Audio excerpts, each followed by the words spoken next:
Good morning, everyone, and welcome to the college football playoff semifinal at the Goodyear Cotton Bowl Classic. This is the Notre Dame Arrival press conference.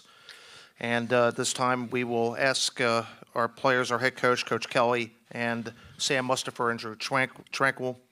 And we'll begin with Coach Kelly. We call this the Arrival press conference. However, you and your team actually arrived throughout the day, yesterday, and into last night. And did everyone make it in here okay? Yeah, we made it in just fine throughout the day. Certainly, we are excited to be here. Want to thank certainly the Cotton Bowl chairman. Carl Ice was there last night, got a chance to fire up the troops, talk to the team. He awarded me with I don't know if it's customary, but a 10-gallon hat, which I readily accepted as I went over and got my cowboy boots. So I feel as a Texan today. We're excited. Rick Baker has been with us, the president and CEO. I want to thank him. But I know our guys feel very comfortable. We're in a great hotel, the Gaylord, so just first-class accommodations. And again, we're excited about getting into a routine now that we've gotten settled in. It's really for us now to get into a game week mode and kind of flip it into, our preparation. Coach, please introduce your two student athletes. Most everyone here knows them, but there may be a few folks who do not. Well, first and foremost, they are two graduates of Notre Dame. Both of them have degrees in engineering. Both of them are captains. Drew Tranquil, linebacker, and Sam Mustipher, offensive center. So very proud of both of them as graduates of Notre Dame in a very challenging academic degree as engineering, and both captains for. So great football players, but extraordinary individuals. Thanks, Coach. Let's go to questions for our student athletes. Just raise your hand. We'll get the microphone to you. Not all at once now. Okay, in front. Chuck Carlton, Dallas Morning News for Sam. Just curious what you've seen on film about the challenge that the Clemson defensive line presents, and also could you talk about how your offensive line came together this year after losing some key personnel from last year? Absolutely. Clemson's got a big athletic front. They've shown that on film, the ability to move, get off blocks, and make a lot of plays. It's going to be a challenge for us, and we understand that, and it's just going back to the fundamentals and basics. Hang on. How you guys came together this year after losing so much talent from last year? We have a standard of Notre Dame offensive line play that it's been here long before I got here, long before those guys who moved on last year got here. And we take pride in what we do, and we understand guys on Saturdays who've played here before are watching us. And we go out there every weekend and we give it the best we have. Drew, one for you from someone who sent it in to us. Talk about the defense. You guys were, top 10 in both defense and pass efficiency defense. What has been the key to the success of the defensive unit this year? I think it starts up front with our defensive line and their ability to get pressure on the quarterback, and then just playing sound in the back end. But I got to give the kudos to the D-line. We're deep there, and they've been able to get pressure on the quarterback all year, and, they can make average linebackers look great. But, we're good all across the board, and they've done a great job getting pressure up front, and then we've held up in the back end with a lot of good talent and execution. Okay, at this point, we'll hang on in the back. Yeah. Drew, Carter Carls with the South Bend Tribune. How different is the feeling? You get the hype all month kind of for this game. How different is it when you finally get to Dallas and Texas? And how have you kind of seen the young guys respond from all this?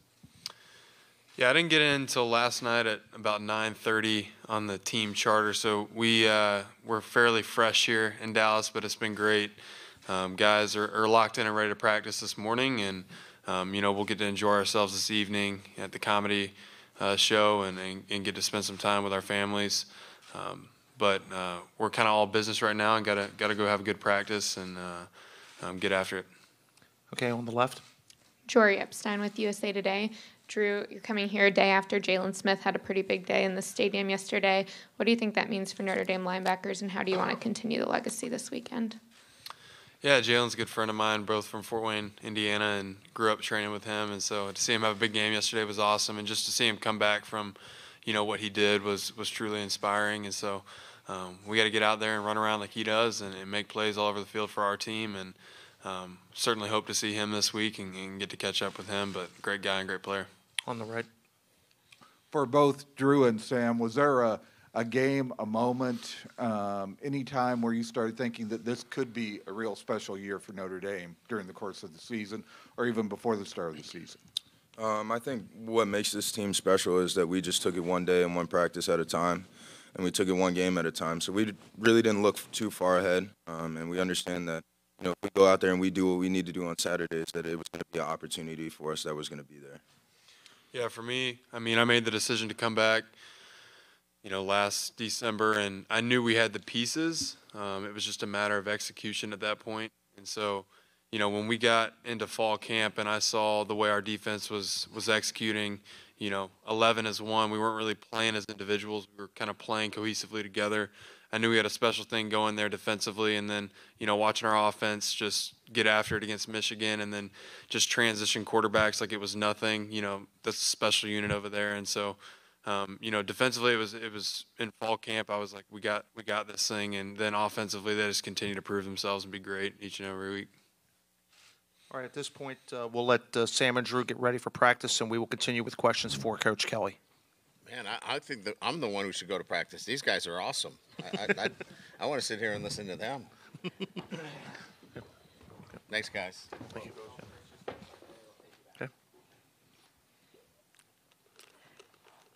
Brian, it's kind of interesting that both these teams are undefeated, both made quarterback changes during the course of the season. Talk about what went into your move to go to Ian and all the factors. You obviously unbeaten at the time, but what factored into it, and what kind of development have you seen from him since he took over that job? Yeah, so, I've spoke on this a number of times. We felt like, offense was coming to us, but there was a lot of work that needed to be done for it to come to us in terms of we had to play a complete game, both offensively, defensively, and special teams. And, even though we had won our first 3 games, I think in one of the games we played defensively over 90 snaps. And so there was a lot of work going into it. So as we evaluated moving forward, we felt like Ian would give us the best shot at winning each and every week that we played, and doing it with more efficiency.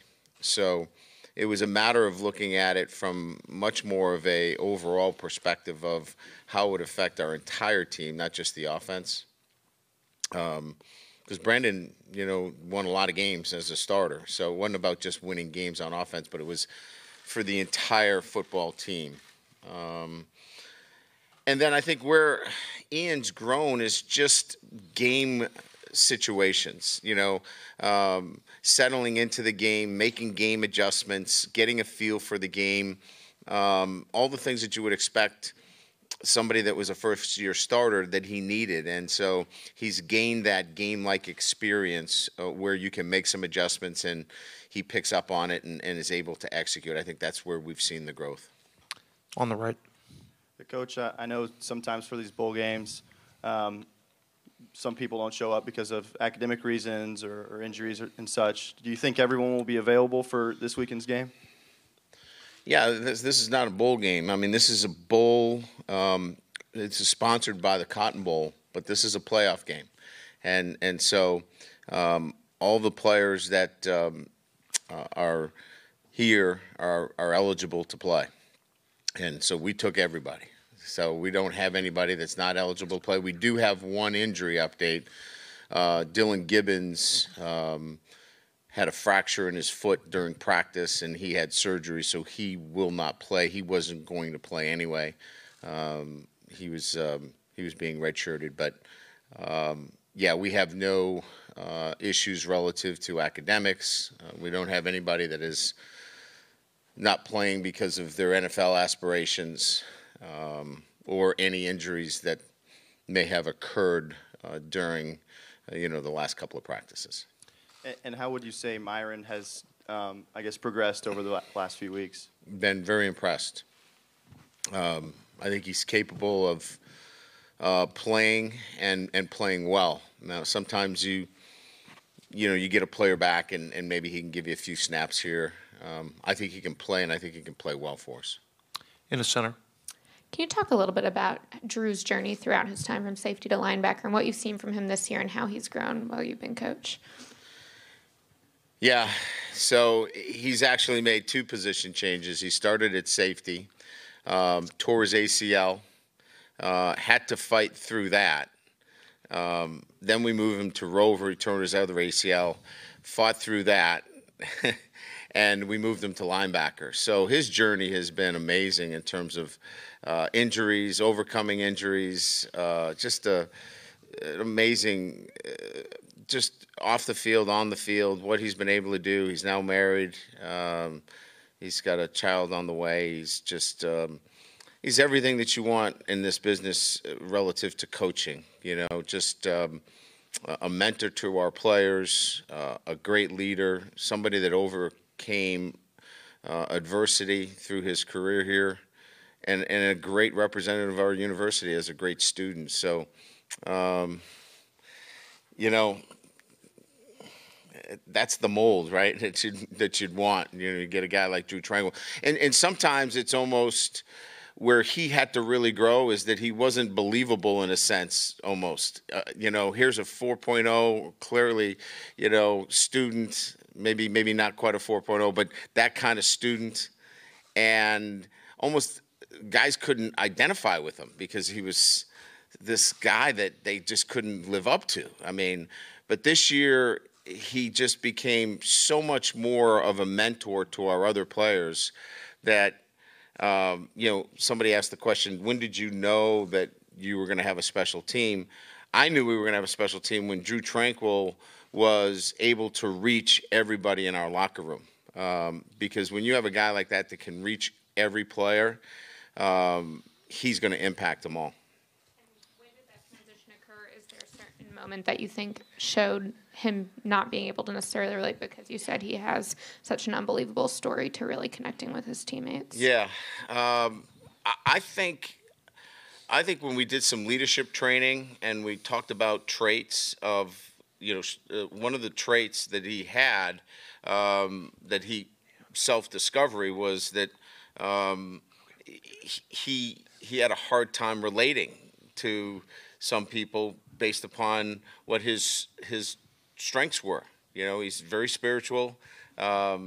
He's driven, and sometimes that didn't exactly connect with people. And so when he saw that those were some of his traits, he went to work on those. And so through January, February, and our off season, he went to work on those things, and you could see how that was kind of taking shape. In the front. Brian, kind of the same vein that I asked Sam, in terms of what you've seen from that Clemson defensive line on film, and also how your offensive line has come together after losing 2 All-Americans from last year.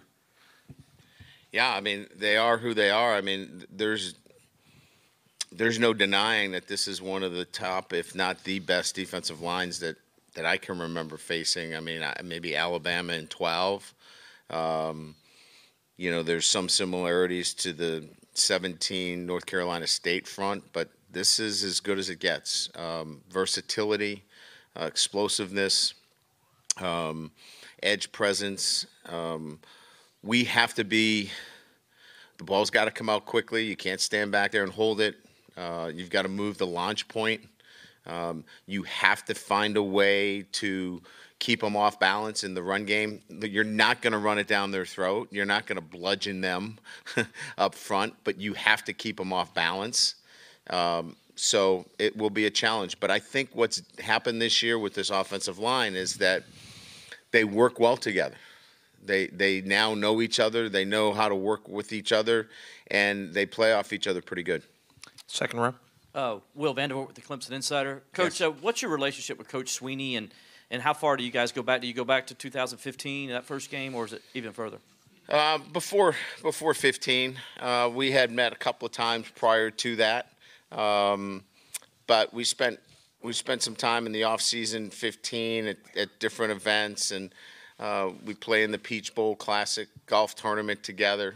So we've been able to spend some more time outside of football. I think we just enjoy our company in the sense that we can talk about other things than football. We talk about our foundations and what we do in our foundations, and can keep it lighthearted, from that perspective. So it doesn't have to be all about football. I think we kind of like it that way. Last question in the front. This may be the last question, but I don't know how aware you were of during the the final weeks of the CFP debate. You were clearly in the playoff, but there were people going, you don't have to play a championship game. Some of the teams on your schedule were enjoying down years, that sort of thing. How, you don't normally associate Notre Dame and respect in the same thing, but is there a little bit of a respect factor at all for you and your team coming into this game? No, I really don't think so. I think that, there was a little bit of, I think every team other than maybe, Alabama and quite frankly, Clemson, who's been here 4 times, everybody's going to get picked at a little bit. But, we think our schedule, has always been set up to play the very best. And, we won every game we played. So, I think it's natural that there's always going to be a little bit of chatter, but I don't think we ever felt that there was disrespect. We got to go out and win, in these big games, certainly, because we're still being compared to what happened in 2012, fair or unfair. We need to set, a new kind of parameter there. But no, I don't think our guys, they've heard enough of it. They're ready to play. But I don't think we lost any sleep over it. Thank you, Coach. We appreciate you spending time with us. We'll let you head to practice. We'll see you later in the week. Thank you. Thanks, Coach.